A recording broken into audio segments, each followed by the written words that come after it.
নমস্কাৰ জিকি হাব বাই কাবেৰীলৈ সকলোকে স্বাগতম মই কাবেৰী হাজৰিকা আজিৰ এই ভিডিঅ'টোত মই অসমীয়া সাহিত্য সম্পৰ্কে বিভিন্ন প্ৰতিযোগিতামূলক পৰীক্ষাত আহিবলগীয়া কিছুমান অতি দৰকাৰী প্ৰশ্ন আলোচনা কৰিম আশা কৰোঁ ভিডিঅ'টো চাই আপোনালোক উপকৃত হ'ব আৰু যদি মোৰ ভিডিঅ'বোৰ চাই আপোনালোকে ভাল পায় প্লিজ মোৰ ভিডিঅ'বোৰ লাইক কৰিব আৰু মোৰ চেনেলটো সাবস্ক্ৰাইব কৰিবলৈ নাপাহৰিব আহক আমি প্ৰশ্নসমূহ আলোচনা কৰোঁ question number 1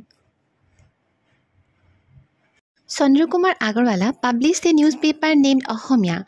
It was published in which of the following years? Chandrakumar Agarwala Debe এখন বাতৰি কাকত প্ৰকাশ কৰিছিল আৰু সেই বাতৰি কাকতখনৰ নাম আছিল অসমীয়া এতিয়া প্ৰশ্নটো হৈছে তলত দিয়া কোনটো চনত সেই বাতৰি কাকতখন প্ৰকাশ কৰা হৈছিল অপচনবোৰ হৈছে option A 1915 option B 1916 option C 1917 option D 1918 আৰু শুদ্ধ উত্তৰটো হৈছে option D 1918 it was published in 1918 from Dibrugarh আৰু এইখন 1918 চনত ডিব্ৰুগড়ৰ পৰা প্ৰকাশ কৰা হৈছিল next question the first poetry collection of Chandrakumar Agarwala was Pratima what was his second poetry collection Chandra Kumar Agarwala দেৱৰ প্ৰথমখন কবিতা সংকলন হৈছে প্ৰতিমা আৰু এতিয়া প্ৰশ্নটো হৈছে তেওঁৰ দ্বিতীয়খন কবিতা সংকলনৰ নাম কি আছিল অপচনবোৰ হৈছে option A Chandramrit option B Bonkuwori option C Madhuri option D Binbaragi আৰু শুদ্ধ উত্তৰটো হৈছে option D Binbaragi was published in 1923 আৰু বিনবৰাগী কবিতা সংকলনখন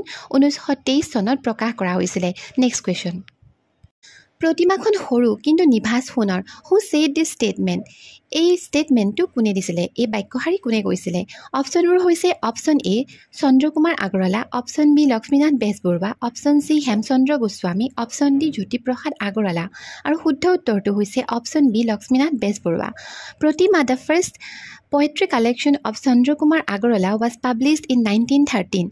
প্ৰতিমা হৈছে চন্দ্ৰকুমাৰ আগৰৱালা দেৱৰ প্ৰথমখন কবিতা সংকলন আৰু এইখন 1913 চনত প্ৰকাশ কৰা হৈছিল next question The third poetry collection of Chandrakumar Agarwala was Chandrakumar Agarwala দেৱৰ 3 নম্বৰৰ বা তৃতীয় কবিতা সংকলনখনৰ নাম কি অপচনবোৰ হৈছে option A Bonkuwori option B Chandramrit option C Madhuri option D Niyor আৰু শুদ্ধ উত্তৰটো হৈছে option B Chandramrit it was published in 1967 after the death of Chandrakumar Agarwala এই চন্দ্ৰামৃত কবিতা সংকলনখন 1967 চনত প্ৰকাশ কৰা হৈছিল আৰু এইখন চন্দ্ৰকুমাৰ আগৰৱালা দেৱৰ মৃত্যুৰ পিছত প্ৰকাশ কৰা হৈছিল next question Which of the following is the first Assamese romantic poem? তলত দিয়া কবিতাবোৰৰ ভিতৰত কোনটো প্ৰথম অসমীয়া ৰোমান্টিক কবিতা অপচনবোৰ হৈছে option A Bonkuwori option B Madhuri option C Binbaragi option D Sandhiya আৰু শুদ্ধ উত্তৰটো হৈছে option A Bonkuwori was the first Assamese romantic poem by Chandrakumar Agarwala Chandrakumar Agarwala দেৱৰ দ্বাৰা ৰচিত প্ৰথমটো অসমীয়া ৰোমান্টিক কবিতা হৈছে বনকুঁৱৰী It was first published in the first edition of Jonaki magazine in 1889 আৰু এইটো প্ৰথম প্ৰকাশ কৰা হৈছিল জোনাকী কাকতৰ যেটো প্ৰথম সংখ্যা অৰ্থাৎ 1889 চনত প্ৰকাশিত প্ৰথম সংখ্যাটোত এই বনকুঁৱৰী কবিতাটো প্ৰকাশ কৰা হৈছিল next question The famous Jonaki magazine was first published in 1889 প্ৰসিদ্ধ জোনাকী কাকতখন বা জোনাকী আলোচনীখন 1889 চনত প্ৰথম প্ৰকাশ কৰা হৈছিল Who was the first editor of this magazine আৰু এতিয়া প্ৰশ্নটো হৈছে এই কাকতখনৰ প্ৰথমজন এডিটৰ অৰ্থাৎ সম্পাদক কোন আছিল option A Lakshminath Bezbaroa option B Hemchandra Goswami option C Chandrakumar Agarwala option D Jyotiprasad Agarwala আৰু শুদ্ধ উত্তৰটো হৈছে option C Chandrakumar Agarwala Junaki Moonlight was first published from Calcutta on 9 February 1889 Junaki বা Moonlight নামৰ এই আলোচনীখন প্ৰথম 9 ফেব্ৰুৱাৰী 1889 চনত কলিকতাৰ পৰা প্ৰকাশ কৰা হৈছিল next question The poem Kaku aru Hiya Nibilau No More of My Heart to Anybody was published in the Jonaki magazine. অতি ধুনীয়া কবিতা কাকু আৰু হিয়া নিবিলাও ইংৰাজীত কোৱা হয় No More of My Heart to Anybody এই কবিতাটো প্ৰথম জোনাকী কাকতত প্ৰকাশ কৰা হৈছিল It was written by whom আৰু এই কবিতাটো কোনে লিখিছিল অপচনবোৰ হৈছে option A Chandrakumar Agarwala option B Lakshminath Bezbaroa option C Hemchandra Goswami option D Jyotiprasad Agarwala আৰু শুদ্ধ উত্তৰটো হৈছে option C Hemchandra Goswami was one of the most prominent writers of the Jonaki era The poem was published in the first issue of the Jonaki magazine. Hemchandra Goswami হৈছে জোনাকী যুগৰ এজন অতি উল্লেখযোগ্য কবি। আৰু এই কবিতাটো জোনাকী কাকতৰ প্ৰথম যেটো সংখ্যা সেই প্ৰথম সংখ্যাতে প্ৰথম প্ৰকাশ কৰা হৈছিল। Next question Which of the following are known as Trimurti of Assamese literature?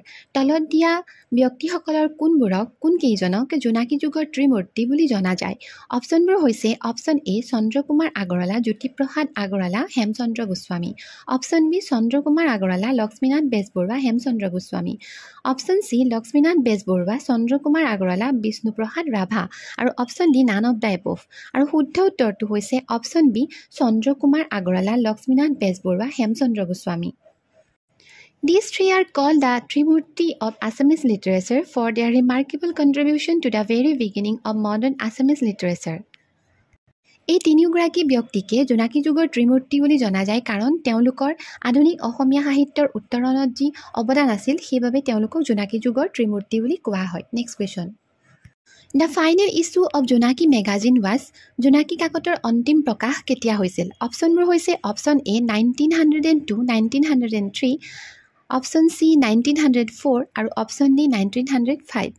আৰু শুদ্ধ উত্তৰটো হৈছে option B 1903। It was first published on 9th February 1889 and was last published in 1903। এই জোনাকী কাকতখন প্ৰথম প্ৰকাশ কৰা হৈছিল 1889 চনৰ 9 ফেব্ৰুৱাৰী দিনা আৰু ইয়াৰ অন্তিম সংখ্যাটো প্ৰকাশ কৰা হৈছিল 1903 চনত। Next question. Which organization was Chandrakumar Agarwala actively involved with in Calcutta? কলিকতাত থকা সময়ছোৱাত তলত দিয়া কোনটো সংস্থাৰ লগত চন্দ্ৰকুমাৰ আগৰৱালা দেৱ সক্ৰিয়ভাৱে জড়িত হৈ আছিলে? অপশ্যনবোৰ হৈছে অপশ্যন এ অসম সাহিত্য সভা, অপশ্যন বি অসমীয়া ভাষা উন্নতি সাধিনী সভা, option C Assam association, option D Assam. আৰু শুদ্ধ উত্তৰটো হৈছে অপশ্যন বি অসমীয়া ভাষা উন্নতি সাধিনী সভা।